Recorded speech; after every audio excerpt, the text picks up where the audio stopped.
সাবেক অবৈধ এমপি, বিনা ভোটের এমপি এবং অবৈধ সংসদের অবৈধ স্পিকার শিরিন শারমিন চৌধুরীকে আজকে লালবাগ থানার একটি হত্যা প্রচেষ্টার মামলায় তদন্তকারী কর্মকর্তা তাকে গ্রেপ্তার করে বিজ্ঞ আদালতে উপস্থাপন করে তার বিরুদ্ধে 2 দিনের রিমান্ড দরখাস্ত দাখিল করে।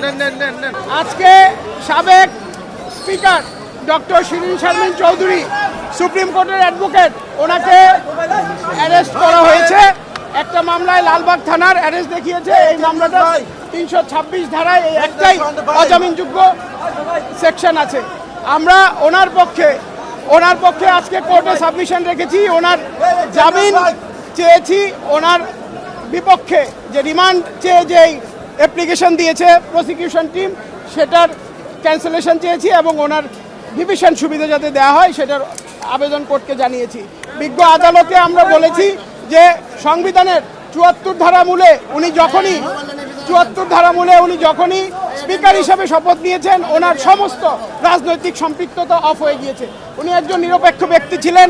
ওনার নামে এই পর্যন্ত কোনো ব্যাড রেকর্ড নাই এবং আগাগোড়া উনি একজন কমপ্লিট ক্লিন মানুষ এবং উনি প্রথমত নারী এবং যে সমস্ত খুন এবং অন্যান্য আপনার বেল দেওয়া যায় না, অজামিনযোগ্য অপরাধেও সুপ্রিম কোর্টের সেটেল প্রিন্সিপাল অফ ল অনুযায়ী একজন নারীকে বিজ্ঞ আদালত বেল দিতে পারে। তো সেই কারণে আমরা বলেছি উনি নারী, উনি জামিনযোগ্য, জামিন পেতে পারে সেটেল প্রিন্সিপাল অফ ল এবং উনি অসুস্থ। এর পাশাপাশি আমরা এটাও বলেছি উনি এই বিজ্ঞ আদালতের একজন আইনজীবী। এগুলো কনসিডার করে যাকে ওনাদেরকে বেল দেওয়া হয়, জামিনে মুক্তি দেওয়া হয়, ওনার রিমান্ড যে আবেদন করেছে পিপি সাহেব সেটা যাতে রিজেক্ট করেন এবং ওনাকে যাতে ডিভিশন দেয়। বিজ্ঞ আদালত আমাদের সাবমিশন শুনে, আমি এবং আমার যাতে সহ আইনজীবী যারা ছিলেন সবার সাবমিশন শুনে ওয়াজ প্লিজ টু আমাদের যে রিমান্ড ক্যান্সেলের যে আবেদনটি ক্যান্সেল করার সেটা উনি মঞ্জুর করেছেন, ওনাকে ডিভিশন দিয়েছেন, কিন্তু বেইলের যে আবেদন ছিল সেটি নামঞ্জুর করেছেন। এই ওনার বিরুদ্ধে হত্যা চেষ্টার যে অভিযোগ আনা হয়েছে এটা হচ্ছে লালবাগ থানার একটা মামলা। সেটা এই জুলাই আগস্ট আন্দোলনের সময় হয়েছে 326 ধারা। এই মামলায় একটাই অজামিনযোগ্য ধারা আছে, এটা হচ্ছে 326। কিন্তু যেহেতু উনি স্পিকার ছিলেন, ওনার কোনো রাজনৈতিক সংশ্লিষ্টতা একেবারেই ছিল না, উনি তো আসলে এই জুলাই আগস্টের সাথে কোনোভাবেই সম্পৃক্ত হতে পারেন না।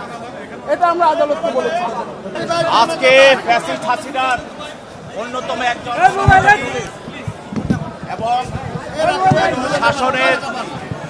শাসনের যে সবচেয়ে বেশি শেখ হাসিনাকে সহযোগিতা করেছে সাবেক অবৈধ এমপি, বিনা ভোটের এমপি এবং অবৈধ সংসদের অবৈধ স্পিকার শিরিন শারমিন চৌধুরীকে আজকে লালবাগ থানার একটি হত্যা প্রচেষ্টার মামলায় তদন্তকারী কর্মকর্তা তাকে গ্রেপ্তার করে বিজ্ঞ আদালতে উপস্থাপন করে তার বিরুদ্ধে 2 দিনের রিমান্ড দরখাস্ত দাখিল করে।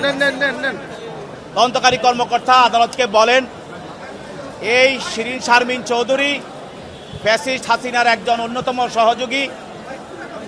তার বিরুদ্ধে লালবাগ থানায় হত্যা প্রচেষ্টা মামলায় বৈষম্য বিরোধী আন্দোলনের সময় আজিমপুর রাস্তায় সেখানে গুলি করে একজন আন্দোলনকারী আশরাফুল তাকে হত্যা করা হয়। এই মামলায় সে এজার নামী আসামি সে আত্মগোপনে চলে যায়। তাকে আত্মগোপন অবস্থা থেকে পুলিশ গ্রেপ্তার করে এবং এই মামলায় যেহেতু সে এজার নামী আসামি এবং সে ফ্যাসিস্টের অন্যতম সহযোগী হওয়ার কারণে তাকে স্পিকারের মতো একটা বড় ধরনের পদে তাকে অধিষ্ঠিত করেছিল।